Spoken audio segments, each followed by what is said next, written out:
one schoolboy football title down and 5 to go. Congratulations to Glenmuir High, the first and only back-to-back Champions Cup winners. But more discussions and debates have been active about the direction and status of the Champions Cup.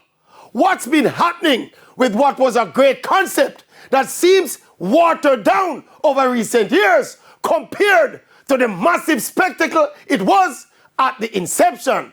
So spectacular was the Champions Cup at the time that the traditional knockout competitions, the Walker Cup and the Ben Francis Cup, were sacrificed and demoted to loser cup status before the Champions Cup started its steady decline.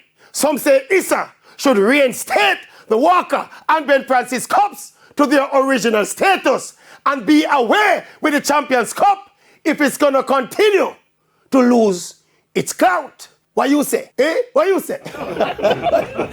Good idea.